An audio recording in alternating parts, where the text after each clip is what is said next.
আল্লাহ জাল্লা শাআনুহু একটা বিধান হচ্ছে যে আমরা যেন সকলে নেককার হয়ে যাই। আমাদের উপর নির্দেশ হচ্ছে মানব জাতির উপর আমরা যেন ঈমান আনি এবং সৎকর্ম করি। অর্থাৎ ঈমানের পরেই যে নির্দেশনা আল্লাহর পক্ষ থেকে বেশি বেশি করে দেওয়া হয়েছে সেটা কি, যে আমরা যেন নেককার হই। এবং সকল মুসলমানের জীবনের লক্ষ্য কর্মধারা এটাই যে আমরা নিজেরা সালেহীন হওয়ার চেষ্টা করি। আমি গত 2-1 দিন থেকে আমার মাথায় মনে কথাটা আসতেছে যে আমার দাদা সাহেব হযরত সাইফুল্লাহ ফুলতুরি রাহমাতুল্লাহ আলাইহি খুব বেশি বেশি এই দোয়াটা করতেন যে তাওয়াফানা মুসলিমিন ওয়াল হিকনা বিস সালিহিন। কি মনে আছে আপনাদের? এই দোয়াটা বেশি বেশি করতেন কি যে আল্লাহ আমাদেরকে আপনি মৃত্যু দান করেন মুসলমান হিসাবে এবং সালেহিনদের সাথে আমাদেরকে মিলিয়ে দেন, আল্লাহুম্মা আমিন। এবং এটা এই যে এখন মেরাজের মাস তো বোধহয় গেল, শাবান আসছে, তো সেই মাসেও দেখেন আমরা যে ঘটনা জানি বা আলোচনা হয় আত্তাহিয়াতুর একটা ঘটনা, যদি এটা নিয়ে ইখতিলাফ পাওয়া যায়, তো দেখেন আত্তাহিয়াতু যে আমি যে দোয়া করি সেই দোয়াটা কেমন। একটা দোয়া হচ্ছে আত্তাহিয়াতু লিল্লাহি ওয়াস সালাওয়াতু ওয়াত তাইয়্যিবাতু ওয়াস সালামু আলাইকা আইয়ুহান নাবিয়্যু ওয়া রাহমাতুল্লাহি ওয়া বারাকাতুহু। এরপরে কি পড়া হয়? আসসালামু আলাইনা ওয়া আলা ইবাদিল্লাহিস সালিহিন। তাহলে নামাজ তো শত শত কোটি মুসলমান পড়তেছেন এবং এই দোয়া করছেন যে আসসালামু আলাইনা, সালাম বর্ষিত হোক, শান্তি বর্ষিত হোক আমাদের উপর, ওয়া আলা ইবাদিল্লাহিস সালিহিন, আল্লাহর নেককার বান্দাদের উপরও আল্লাহর সালাম শান্তি বর্ষিত হোক।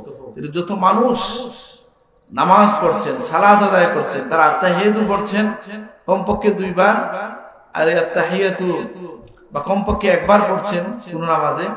আর এই আত্তাহিয়াতুর মধ্যে সালেহিনদের জন্য দোয়া আছে। এই জন্য সালেহিনের দলভুক্ত যদি আমরা হয়ে যাই তাহলে তামাম জাহানের সকল মুমিনের দোয়ার মধ্যে আমরা শামিল হয়ে যাচ্ছি, আলহামদুলিল্লাহ।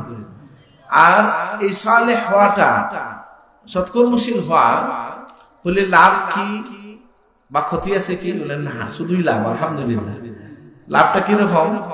যে লাভ দুনিয়ায় লাভ আছে, আখিরাতে লাভ আছে। এখন দেখেন আমাদের সমাজে আমরা যখন আল্লাহর ওলিদেরকে আমরা দেখি, তারা কারা? বলে তারা তো আরবিতে যদি আপনি তাদের পরিচয় দেন তো সালেহিনই বলতে হবে, যারা সৎকর্মশীল আল্লাহওয়ালা যারা, তারাই। তো আমরা হয়তো বাংলায় বলি তাদেরকে পীর সাহেব, কেউ শায়েখ বলতেছেন, কেউ হযরত বলতেছেন, কিন্তু তাদের মূল গুণটা কি?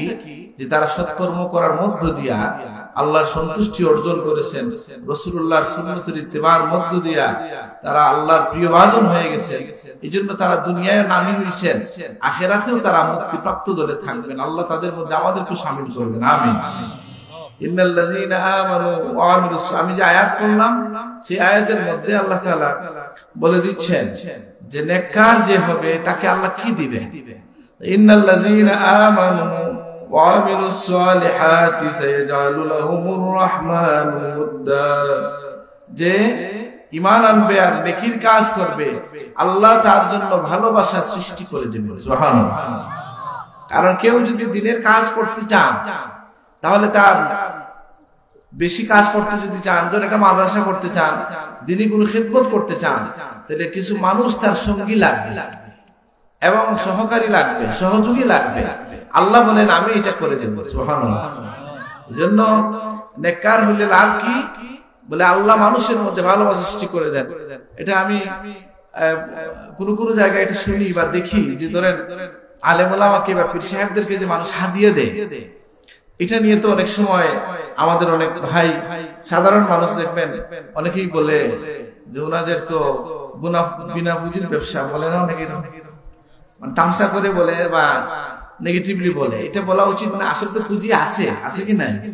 আছে কি? বলে সৎকর্ম যেটা আল্লাহর জন্য আপনি করেন, আল্লাহ বলেন তুমি যে আমার কাজ করেছো আমি এর কারণে মানুষের হৃদয়ে তোমার ভালোবাসা ঢেলেছি, সুবহানাল্লাহ। এখন হাদিয়ার বিষয়টা, এখন আমি ওয়াজ করলে যদি মনে করেন আমাকে হাদিয়া দেওয়ার জন্য করছিল, ভুল। মানে হাদিয়ার প্রসঙ্গটা কেমন? বলে হাদিয়া নেওয়াও সুন্নাত, দেওয়াও সুন্নাত, নাকি? তাহাদ্দু তাহাব্বু, হাদিয়া দিলে ভালোবাসা বৃদ্ধি পায়। আর হাদিয়া রাসূলুল্লাহ কবুল করতেন, নবীদের বৈশিষ্ট্য। ওই যে সাহাবী বললেন তিনি নবী কিনা, আমি পরীক্ষা করতে আসলাম। যখন দেখলাম যে তিনি হাত দিয়ে নিচ্ছেন এবং নিজে খাচ্ছেন, অন্যকে নিচ্ছেন, আর সাদাকা আসলে তিনি কি করছেন, সাদাকাটা তিনি নিজে গ্রহণ করেন নাই, আহলে সুফার কাছে বা গরিব যারা মিসকিন যারা তাদের কাছে পাঠিয়ে দিয়েছেন। আমি নিশ্চিত হইলাম যে তিনি নবী। সুবহানাল্লাহ। তাহলে হাদিয়া গ্রহণটা হচ্ছে নবীদের বৈশিষ্ট্যের মধ্যে, পরিচয়ের মধ্যে একটা। তো এই যে কিন্তু হাদিয়ার জন্য লালায়িত হওয়া এটা আবার নিন্দনীয়। আমরা যদি চাই আমি যে আমাকে কেউ কিছু দিক, না, আল্লাহর ওলিরা মানুষকে দিতেই চান, কিন্তু আল্লাহ মানুষের মধ্যে তাদের ভালোবাসা দিয়েছে। শুধু হাত দিয়ে দিতে এটা বোঝা যায় না। এই মানুষের যে ভালোবাসা, শ্রদ্ধা যে আল্লাহর ওলিদের প্রতি আসে, এটা কে সৃষ্টি করে দেন? আল্লাহ বলেন আমি সৃষ্টি করে দিই। সুবহানাল্লাহ। তাহলে এখন এই কথা বলে কি আমরা নির্দিষ্ট কিছু মানুষের কথা বুঝবো? না, যে কোনো ইমানদার যখন নেক কর্ম করবেন আল্লাহ তার জন্য একটা ভালোবাসার ব্যবস্থা করে দেন। সুবহানাল্লাহ। তাহলে নেক কাজ আমরা বেশি বেশি যেন করতে পারি, আল্লাহ তুমি তৌফিক দান করুন। আমি অনেক জায়গায় এই কথা বলেছি যে নেক কাজের যদি আমরা একটা তালিকা করতে চাই,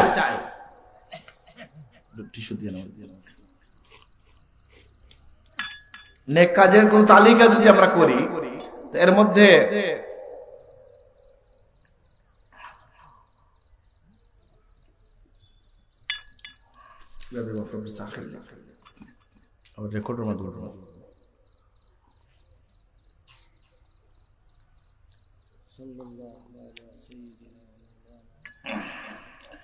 তো নেক কাজের যদি কোন তালিকা আপনারা করেন, তাহলে আমাদের সাধারণত আমরা যদি একটা তালিকা করি, তালিকার প্রথমে নামাজ রোজা আসবে, হজ যাকাত আসবে, কিন্তু আমরা এটা মনে রাখবো যে নেকির কাজের তালিকা অনেক লম্বা, যেটাকে আপনি আমি নেকি মনে করি না, এটার মধ্যেও নেকি আছে। কথা বলার মধ্যে নেকি আছে কি নাই? আছে তো। সুন্দর কথা যদি বলে কাউলুন মারুফুন খায়রুম মিন সাদাকা তিনি ইয়াতবাউহা আযা, যে হাদিস শরীফের মধ্যে এসেছে যে সত্য কথা, সুন্দর কথা, ভালো কথাও একটা সদকা। সুবহানাল্লাহ। হাসি মুখে কথা বলা, তাবাসসুমুকা আলা ওয়াজহি আখিকা সাদাকা, তোমার ভাইয়ের সাথে হাসি মুখে কথা বলাও একটা সদকা। সুবহানাল্লাহ। এই কথা বলার কথা বলি বা জীবন মানুষকে সাহায্য করার কথা বলি, এইভাবে যদি আপনি তালিকা করেন নেকির কাজ, মানে এর কাজ, সৎকর্মের তালিকা অনেক লম্বা। আমি অনেক জায়গায় এটা বলছি। বলেন তো আপনার বড়, আমাদের বড় সাহেবের যে কাজের তালিকা কেউ কি দেখছেন? না, দেখার তো সুযোগ আছে। তালিকা কোনো আছে না? চিঠির মধ্যে অনেক সময় দেওয়া হয় যে কি কি তালিকা, বলে আলহামদুলিল্লাহ কদুর বিচি বিতরণ থেকে নিয়ে মসজিদ বানানো পর্যন্ত 5 টাকা থেকে নিয়ে লাখ টাকা প্রজেক্ট আছে। আছে কি নাই? কেন এগুলা কিভাবে সৃষ্টি হয়? আমি নিজে প্রশ্ন করেছি বড় সাহেবকে, স্যার এই প্রজেক্ট কিভাবে সৃষ্টি হয়েছে? এত প্রজেক্ট স্যার বলছেন কি যা একদিনে তো হয় নাই, চলায় ফিরায় যখন যেটা ভালো কাজ মনে হয়েছে এটা শুরু করে দিয়েছে। আলহামদুলিল্লাহ। মশারির প্রজেক্ট কিভাবে শুরু হয়েছে? বলে সাহেব গেছেন হসপিটালে গিয়া দেখছেন মাটির মধ্যে কিছু মানুষ, হসপিটালে সরকারি হসপিটালে জায়গা হয় না সবকিছু নাকি, তাদেরকে জিজ্ঞেস করছেন যে কোনো কষ্ট আছে কিনা, তারা বলছেন মশায় কামড়ায়। তো শুরু হইলো মশারির প্রজেক্ট। আলহামদুলিল্লাহ। তাহলে কি বোঝা গেল? নেকির কাজের আমরা সালেহ হওয়ার জন্য, সালেহীনের দলভুক্ত হওয়ার জন্য নিত্য নতুন নতুন নতুন নেকির কাজ আমরা শুরু করতে পারি। আল্লাহ আমাদেরকে তৌফিক দান করুন। আমিন। ইবনে মাসউদ রাদিয়াল্লাহু আনহু বলছেন যে আমি যদি প্রত্যেকদিন একটা ভালো কাজ করতে না পারি, নতুন কিছু করতে না পারি, তাহলে আমার এই দিনটা ব্যর্থ গেছে আমি মনে করি। আল্লাহ আমাদেরকে হেদায়েত দান করুন। আমিন। তাহলে আমরা বুঝলাম যে নেকির কাজ করলে কি হয়। একটা হচ্ছে আল্লাহ ভালোবাসা সৃষ্টি করে দেন মানুষের মধ্যে, আর একটা হচ্ছে কি যে আমরা, আমার দাদা সাহেব প্রায় ওয়াজ করে এটা বুঝাইতেন, এবং ইবনে আব্বাস রাদিয়াল্লাহু রেফারেন্স দিয়ে তাফসীরে তাবারি থেকে তিনি বলতেন, আমি নিজেও তাফসীরে তাবারি খুলে দেখেছি, এই ঘটনাটা আসছে যে আম্মাল জিদারু ফাকানা লিগুলামাইনি ইয়াতীমাইনি ওয়া কানা তাহতাহু কানজুল লাহুমা ওয়া কানা আবুহুমা সালিহা। এই আয়াতের তাফসীরের মধ্যে কি এসেছে যে মূসা আলাইহিস সালাম আর খিজির আলাইহিস সালাম একটা গ্রামে গিয়া একটা দেওয়াল ঠিক করতে লাগছেন, যে দেওয়ালটা ওই গ্রামের, যে গ্রামের লোকজন তাদেরকে খাবার দেয় নাই, তাদেরকে মেহমানদারি করে নাই, সেই গ্রামে মসজিদ দেওয়াল ঠিক করতে যখন লাগছেন তখন কি করেছেন, আমাদের মুসা আলাইহিস সালাম কষ্ট পেয়েছেন, প্রশ্ন করেছেন যারা আমাদেরকে খাবার দিল না তাদের এখানে দেওয়াল কেন আমরা বিনা পয়সা ঠিক করতে গেলাম। এটার ব্যাখ্যা কি দিয়েছেন হিজর আলাইহিস সালাম? তিনি বলছেন আম্মাল জিদারু ফাকানা লিগুলামাইন ইয়াতীমাইন ওয়া কানা তাহতাহু কানজুল লাহুমা ওয়া কানা আবুহুমা সালিহা। যে এই যে দেওয়াল যেটা আমি বানাইছি সেই দেওয়ালটা হচ্ছে কি, যে দেওয়ালটা হচ্ছে দুইজন ইতিমের, আর এখানে তাদের জন্য কানজ আছে, সম্পদ আছে। ওয়া কানা আবুহুমা সালিহা, আর তাদের পূর্বপুরুষ ছিলেন, পিতা ছিলেন সালেহ। তাফসীরে তাবারিতে বলা হয়েছে 7 ছিলি আগের একজন পিতৃপুরুষ ছিলেন সালেহ। সুবহানাল্লাহ। তাহলে আপনি আমি যদি নেকির কাজ করতে পারি তাহলে পরবর্তী বংশ উজালা হয়। সুবহানাল্লাহ। আর কেউ যদি নেকির কাজ করতে পারেন তাহলে কি হয়, তার জন্য পরবর্তীতে তার বংশের মধ্যে এটার প্রভাব থাকে। এজন্য আমরা নেকির কাজ কার জন্য করি? ওমান তাযাক্কা ফাইন্নামা ইয়াতাযাক্কা লিনাফসিহি। যে পবিত্রতা অর্জন করে, অন্তরের পরিচ্ছন্নতা অর্জন করে তার নিজের জন্য করে, আল্লাহর কিছু যায় আসে না। আমরা আমাদের নিজের জীবনকে সুন্দর করার জন্য, আখিরাতের জীবনকে সুন্দর করার জন্য নেকির কাজ করব। আল্লাহ আমাদেরকে তৌফিক দান করুন, আমিন। আমরা জানি যে এই যে বন্ডি সাহেবের কথা যদি আপনি বলেন, ওনার জীবন কি একরকম ছিল? আমি ছোটখাটো ওনাকে দেখছি কিছু, এজন্য ওনাদের জীবনে কিন্তু অনেক কষ্ট আছে না? আপনার জীবন, ওনার তো জীবনে বের হয়েছে, পড়ে দেখবেন অনেক হাঁটছেন জীবনে, অনেক দূরে দূরে গেছেন, মানুষকে নসিহত করছেন এবং গল্পের মধ্য দিয়া কখনো হাসাইয়া মানুষকে আল্লাহর পথে হেদায়েত দেওয়ার চেষ্টা করেছেন। আমার জীবনে একটা কথা মনে আছে ওনার, কিন্তু বলতে পারবো একটু হাসির কথা আর কি, এটা বলা উচিত হবে না এখানে। উনি বলছিলেন কিরকম ঘটনা, আমার সব কথা মনেও নাই, একজন মারা গেছে আর ওই লোকের মেয়ের জামাই হাঁটতেছে, আর আলেম পাইলে জিজ্ঞেস করে যে এক মেয়ে 2 ছেলে, কতটুকু জায়গা, কতটুকু পাওয়া যাবে, এটা কি বলে কারো আগাম মাস, কারো সর্বনাশ, এভাবে সুন্দর করে বুঝেছে। আমি অনেক ছোট ছিলাম, সুন্দর করে উনি বুঝাইতেন। কি বুঝাইতে চাইতেন? যে একজনের দুর্ভোগের সময় দুনিয়ার প্রতি আমাদের যে অতি আগ্রহ, তিনি সেই বিষয়টা বুঝাবার চেষ্টা করছেন যে এইভাবে আমরা কি করি, আমরা দুনিয়ার প্রতি লিপ্ত হয়ে যাই। তো যাই হোক, আমি যেটা বলছিলাম যে আমরা যখন নেকির কাজ যদি আমরা করি তাহলে আমাদের বংশ উজালা হয়। নেকির কাজ যদি আমরা করি আল্লাহ আমাদের জন্য ভালোবাসার বাজার সৃষ্টি করে দেন। সুবহানাল্লাহ। ঠিক একইভাবে কেউ যদি নেকির কাজ করে তাহলে মৃত্যুর সময় ইন্নাল্লাযীনা قالوا ربنا الله ثم استقاموا تتنزل عليهم الملائكة ألا تخافوا। ইবনে আব্বাস বলেন যে মৃত্যুর সময় এই যে যারা ঈমান এনেছে এবং নেকির কাজ করেছে, দিনের উপর টিকে থাকছে, তাদেরকে মৃত্যুর সময় এসে আল্লাহর পক্ষ থেকে ফেরেশতারা সান্ত্বনা দেন যে তুমি ভয় পাইও না। সুবহানাল্লাহ। তাহলে আমরা নেককার যদি হই তাহলে এই কাজটা কোথায় কাজে লাগতেছে? যে মৃত্যুর সময়ও আমাদের কাজে লাগতেছে। এজন্য আমরা বেশি বেশি দোয়া করব যে আল্লাহ আমাদেরকে সালেহীনদের দলভুক্ত করে দেন, আল্লাহুম্মা আমিন। আমরা জানি যে আমরা যদি নেকির কাজ করি তাহলে আরেকটা হচ্ছে মৃত্যুর সময় এটা কাজে লাগে। যেমন আপনি যদি আসেন, হাদিস শরীফের মধ্যে আসছে যে কোনো মানুষ যখন মারা যায় তখন যদি সে নেককার হয় কি হয়? হাদিস শরীফের মধ্যে আসছে গুনাহগার মানুষ যে তার লাশ যখন কাঁধে তোলা হয় সে কাঁদতে শুরু করে, আর নেককার যদি হয় সে বলে কাদ্দিমুনি কাদ্দিমুনি, আমাকে আগায়া দাও আগায়া দাও। সুবহানাল্লাহ। কেন? যে যেহেতু সে নেককার, সে জানে কোথায় যাচ্ছে। একইভাবে কবরে যাওয়ার পরে যে নেকির কাজ যারা করছে, বিশেষ করে শহীদদের কথা বলা হয়েছে, শহীদ আবার দুনিয়া আসতে চাইবে এই কারণে না যে দুনিয়া ভালো, বরং শাহাদাতের মর্যাদা এত যে তিনি বলবেন যে আমি আবার জীবিত হই, আবার শহীদ হই। সুবহানাল্লাহ। এই জন্য আমরা চেষ্টা করব আমরা যেন নেকির কাজের মধ্যে শামিল থাকি। আজকে যেখানে এসে আমরা বসছি এটাও তো একটা নেকির কাজ। আমরা মাদ্রাসা মসজিদে সহযোগিতা করতেছি, নেকির কাজ। দুঃখী মানুষকে দান করছি, অনাথ বিধবা এতিম মিসকিনের পক্ষে কাজ করছি, নেকির কাজ। আল্লাহ আমাদেরকে বেশি বেশি কাজগুলো করার তৌফিক দান করুন, আমিন। আমরা জানি প্রিয় নবী সাল্লাল্লাহু আলাইহি ওয়াসাল্লামের সাহাবায়ে কেরাম যারা তাদের কথা আছে রিয়াদুস সালিহিনের মধ্যে এসেছে যে এই সমস্ত যারা সাহাবায়ে কেরাম ছিলেন তারা কি করতেন যে তার বয়স 40-এর উপরে গেলে পরে তারা নিজের ব্যক্তিগত কাজ কাম থেকে তারা অনেকটা অবসর নিতেন আখিরাতের প্রস্তুতির জন্য। সুবহানাল্লাহ।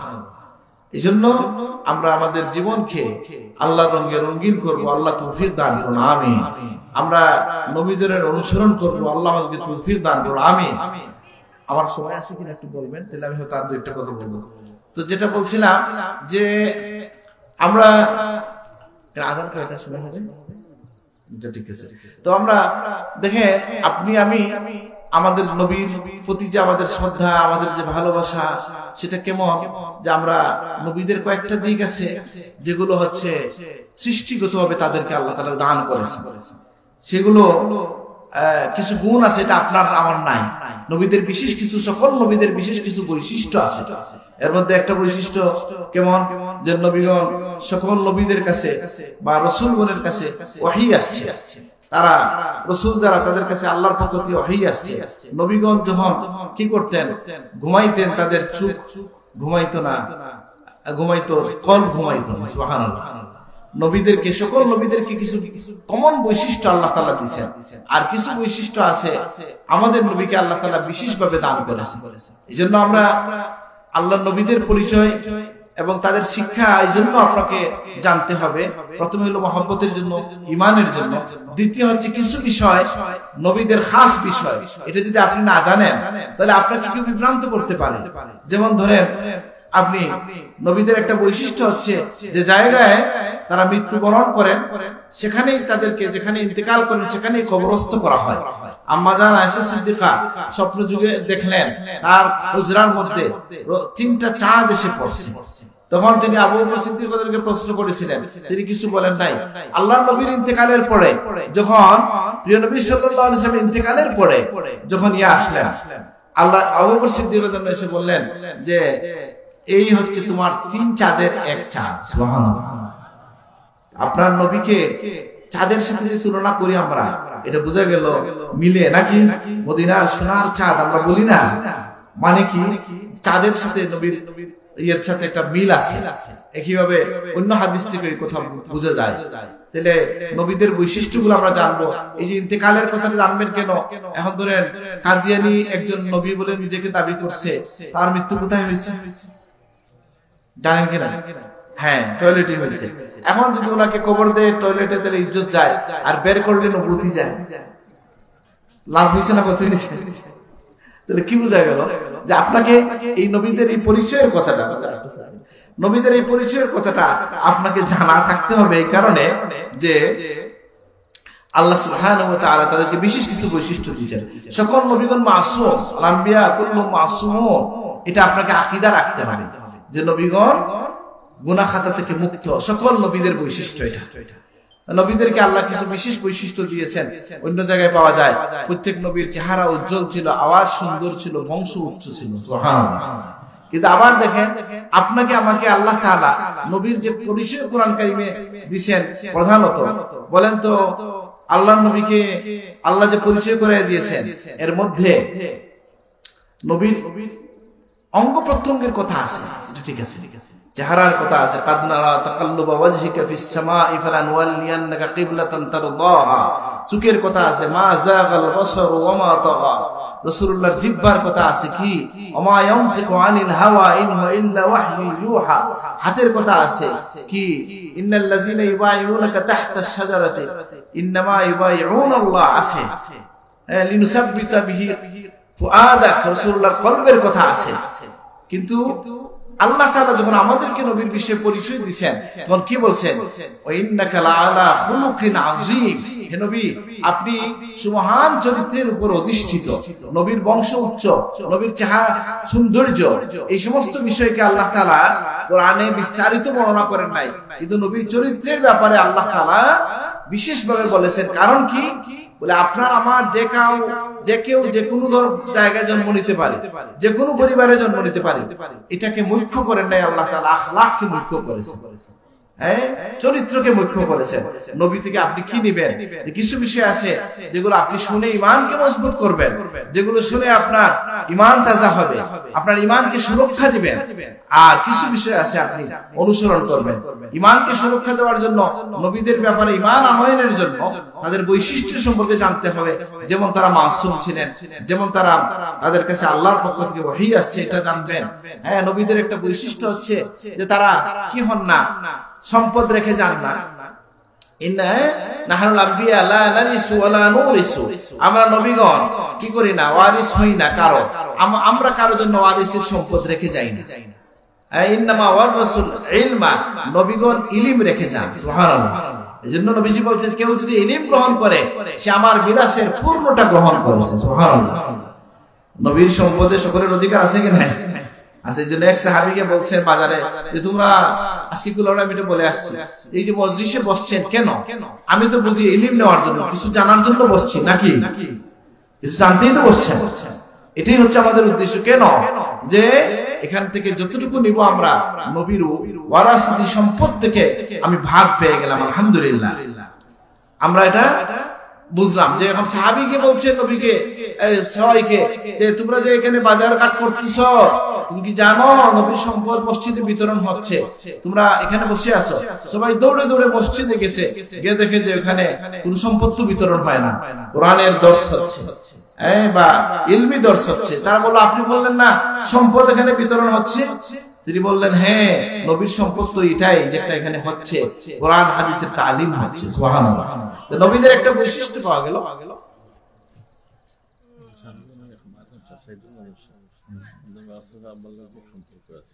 এটা মাইকে হইলে ভালো, উৎসাহিত আমার মনে হয় আমার বক্তব্যের শেষে মাইকে কেউ বলবেন, এটা ভালো হবে। তাহলে দানের ব্যাপারে একটা বিষয় হলো, একটু যদি কেউ দেন এরপরে যদি বাকিরা দেওয়া শুরু করেন তাহলে সওয়াব হবে। যা অথবা মান সান্না সুন্নাতান হাসানাতান, হাদিসের ব্যাখ্যা এটা আসছে, প্রথম যে দিবে পরে যদি মানুষজন দেয় সকল তার এই পরিমাণ সওয়াব সে পাবে। নবীগণের কিছু বৈশিষ্ট্যের কথা আমি বলবো আর এক দুইটা। কেন বলবো? যে আমাদের ঈমানকে মজবুত করার জন্য। যে প্রিয় নবী সাল্লাল্লাহু আলাইহি সাল্লাম এর কথা থেকে আমরা এটা বুঝতে পারি, আচ্ছা নবীগণ তাদের কবরে জীবিত, আলহামদুলিল্লাহ। আল্লাহ নবী হাদিসের মধ্যে বলেছেন, আকসিরু আলাইয়া সালাতু ইয়াউমাল জুমআহ ফা ইন্না সালাতাকুম মা'রুদাতুন আলাইয়া। জুমার দিনে বেশি বেশি সালাত পড়ো, দরুদ পড়ো, আমার উপর তোমাদের সালাত আমার কাছে পেশ করা হয়। যখন সাহাবী বললেন, ইয়া রাসূলুল্লাহ, এটা কি আপনি ইন্তেকালের পরে যখন আপনি মাটির সাথে মিশে যাবেন, তখন রাসূলুল্লাহ ফরমাইলেন, ইন্নাল্লাহ হারামা আলাল আরদা আন তাকুলা সাদাল আম্বিয়া ওয়া ইন্না নাবিয়াল্লাহি হাইয়ুন ইরযাকু। আল্লাহ নবীদের দেহকে খাওয়া মাটির উপর হারাম করে দিয়েছেন। সুবহানাল্লাহ। আর আমাদের নবী মেরাজে যাওয়ার সময় বলছেন, রাআইতু মূসা কাইমান ইউসাল্লি, আমি দেখলাম মুসা দাঁড়িয়ে দাঁড়িয়ে তিনি নামাজ পড়তেছেন। সুবহানাল্লাহ। এই হাদিস থেকে বলা হয় নবীগণ তাদের কবরে তারা নামাজ আদায় করেন। সুবহানাল্লাহ। তাহলে নবীগণ কতটা বৈশিষ্ট্য আমরা বললাম। নবীগণ জীবিত, তাদেরকে রিজিক দেওয়া হয়। সুবহানাল্লাহ। নবীদের বিবিগণ রেখে যাওয়ার পরে তাদেরকে আর কেউ বিবাহ করতে পারে না। সুবহানাল্লাহ। আরেকটা বলেছি, চোখ ঘুমায় অন্তর ঘুমায় না, এজন্য নবীদের স্বপ্নটাও ওয়াহী। বুঝেন নাই? ইব্রাহিম আলাইহিস সালাম দেখছিলেন যে সন্তানকে কুরবানি দিবেন, দেওয়া লাগছে কিনা? আপনি দেখলেন এটা না, এটা ব্যাখ্যা আলেমদের কাছ থেকে নিতে হবে। হঠাৎ কেউ কেউ পাগল হয়ে এক দুইটা ঘটনা এরকম ঘটছে, এটা যেটা দেখা যায় স্বপ্নে তাই কি ঘটে হবে না, আলেম থেকে ব্যাখ্যা নিতে হবে। আলেম থেকে নিশ্চিত ভাবে ব্যাখ্যা নিতে হবে। কেন? যে নবীদের স্বপ্ন এই জন্য যে তাদের চোখ ঘুমায়, দিল ঘুমায় না। আর নবীগণ মাসুম, এটা আমরা জানলাম। এটা তাড়া করছি এই জন্য যে আজান হয়ে যাবে। নবীগণ মাসুম, এটা আকীদা রাখতে হবে। কোনো ভুল পথে যেন আমরা পা না ভাড়াই, কোনো আধুনিক কোনো বক্তা অথবা কারো কথা শুনে বিভ্রান্ত যেন না হয়, কোনো তাফসীর পড়ে যেন আমরা বিভ্রান্ত না হয়ে যাই। তাহলে আমরা বুঝলাম যে আল্লাহ নবীদেরকে বিশেষ কিছু বৈশিষ্ট্য আল্লাহ তাআলা দিয়েছিলেন, এবং সেই বৈশিষ্ট্যগুলো জানার মধ্য দিয়ে আমরা আমাদের ঈমানকে মজবুত করব। আল্লাহ তৌফিক দান করুন, আমিন। আমি আমার কথা শেষ করতে চাই। দুইটা বিষয়ে কথা বললাম। একটা বিষয় হচ্ছে নেকির কাজ করলে কি কি ফায়দা হয়, বলছি কিনা? একটা হচ্ছে আল্লাহ ভালোবাসার বাজার তৈরি করেন। সুবহানাল্লাহ। আল্লাহ সন্তানকে, পরবর্তী প্রজন্মকে আল্লাহ উজালা করে দেন। সুবহানাল্লাহ। আর কি যে মৃত্যুর সময় আল্লাহর পক্ষ থেকে সান্ত্বনা দেওয়া দেন ফেরেশতারা এসে, সুবহানাল্লাহ। কবরে যাওয়ার সময় শৌকের সাথে তারা কবরে যায়। আরেকটা আছে যে কোন মানুষ যদি কি হয়, যে নবীজির এক হাদিস আছে, হাসর হবে কতক্ষণ, যেটা জোহর থেকে আসর পর্যন্ত মনে হবে। আবু হুরায়রা রাদিয়াল্লাহু আনহু হাদিসে হচ্ছে যে এটা মুমিনদের জন্য এই সময়টা ছোট হয়ে আসবে, জোহর থেকে আসর সকল মানুষের কষ্ট হবে, আর মুমিন যারা সালেহীন যারা তাদের জন্য কি হবে, হাসরের দিনটা ছোট হয়ে আসবে, সুবহানাল্লাহ। তাদের অনুভূতিতে হাসরের দিনটা কেমন হবে, ছোট হবে। এইভাবে সৎকর্মের মধ্য দিয়া, আর এমনি তো আল্লাহ বলেন নানুহিয়ান্নাহু হায়াতান তাইয়্যিবা, কেউ যদি ইন্নাল্লাযিনা আমানু ওয়া আমিলুস, কেউ যদি কি করে দুনিয়ায় কি করে, তা সে নেকির কাজ করে, সৎকর্ম করে, তাহলে আমি তাকে পবিত্র জীবন দান করি, তাকে হায়াতে তাইয়্যিবা দান করি, আরামের জীবন দান করি, সুবহানাল্লাহ। আপনি দেখবেন বহু মানুষ, অনেক ধনী মানুষ আছে, পরিবারে শান্তি নাই, কারণ এখানে যদি জিকির না থাকে, নামাজ না থাকে, সে পরিবারে শান্তি থাকবে না। আর অনেক মানুষ দেখবেন জাগতিক ভাবে খুব একটা হয়তো তার প্রাচুর্য নাই, পরিবারে শান্তি আছে, কেননা তারা যদি নেককার হয়, আল্লাহ বলেন আমি তাদের পরিবারকে, জীবনকে সুন্দর করে দিই, সুবহানাল্লাহ। আর আমরা জানি যে কবরে যাওয়ার সময় শৌকের সাথে যাবেন, আখিরাত আপনার জন্য ছোট হয়ে আসবে, বংশ উজালা হবে, আর মানুষের মধ্যে আপনার জন্য ভালোবাসার সৃষ্টি হবে। আলহামদুলিল্লাহ, এখানেও এরকম একটা ভালোবাসার বাজার তৈরি হয়েছে নাকি? এখানকার যে সমস্ত প্রতিষ্ঠান আছে সেগুলোকে আল্লাহ তাআলা তরক্কি দান করুন, আমিন। এই প্রতিষ্ঠানগুলোকে আমরা যেন এগিয়ে নিয়ে যেতে পারি, আল্লাহ তৌফিক দান করুন, আমিন। বাচ্চারা যে করলো, আর বাচ্চাদের তো ছোটখাটো কিছু ভুল হবে, আমরা তাদেরকে উৎসাহিত করব, যারা এইভাবে শিখতেছে, সুতরাং এই প্রতিষ্ঠানে ভালো পড়াশোনা হচ্ছে, এটা আমরা বিশ্বাস করি। আল্লাহ এই প্রতিষ্ঠানগুলোকে আবর্ণী সাহেবের সন্তানদেরকে আল্লাহ তাআলা তাদের জীবনকে উজালা করে দেন, আমিন। আমি আমার কথা এখানে শেষ করলাম। ওয়া আলাইনা ইল্লাল বালাগ। আসসালামু আলাইকুম। কই লোক আছে?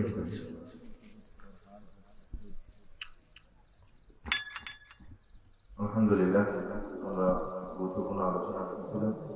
সম্মানিত হাজিরিন, আমাদের মাদ্রাসার সাবেক গভর্নর কথা বলতেছে, এবারে ইয়াকুবিয়া হিফজুল কোরআন বোর্ডের বার্ষিক যে পরীক্ষা হয়, আমরা 24 জন এবার পরীক্ষা দিয়েছি। এর মধ্যে 21 জন প্রথম বিভাগ, এর মধ্যে 11 জন বৃত্তি পেয়েছি। আমরা যেহেতু সার্ভিস সময় সংক্রান্ত দোয়া নেওয়ার জন্য এক দুই বাচ্চা আমি সহজ করছি এগুলোর জন্য, আর আগাম হবে আগামের সময় গেছে। জি জি। আর বিশেষত আজকে এই বিশিষ্ট দানবী বা আমরা এই রহমানিয়া বোর্ডিং বা এতিমখানার খরচের ব্যাপারে সর্বাত্মক সহযোগিতা পেয়ে থাকি। বোর্ডিং এর যে নিত্য প্রয়োজনে আমরা খরচগুলো করি, কুসুমারা খরচগুলো করি, জনাব সাইদুল ইসলাম সাহেব, তিনি আমাদের মাদ্রাসায় 20,000 টাকা দিয়েছেন। আমরা বলে আনন্দ কবুল করব। সাবেক লিদানের হাসরা টাকা দিয়েছেন, তাদের মাফসুলে দিয়েছেন, মানে পেছন মতো করে বলছেন।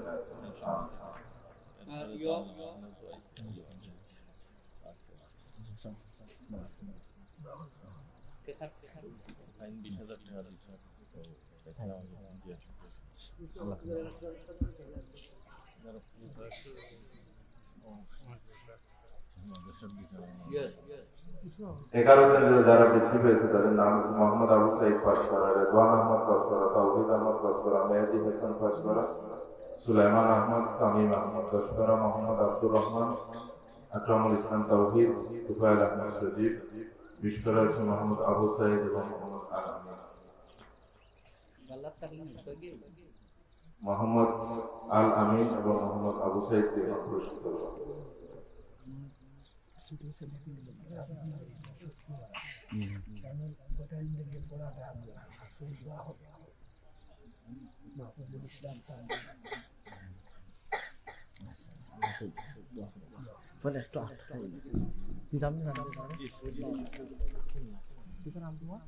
মোহাম্মদ আল আমিন,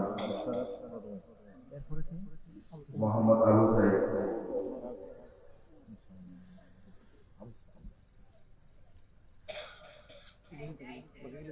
বাকিগুলো আমরা পরে শেষ করি সাল্লাল্লাহু আলা সাইয়্যিদিনা মাওলানা মুহাম্মদ ওয়া আলা আলিহি ওয়া আসহাবিহি ওয়া সাল্লাম সাল্লাল্লাহু আলা সাইয়্যিদিনা মাওলানা মুহাম্মদ ওয়া আলা আলিহি ওয়া আসহাবিহি ওয়া সাল্লাম وعلى سيدنا ومولانا محمد وعلى آله وأصحابه وسلم اللهم آمين ربنا تقبل منا إنك أنت السميع العليم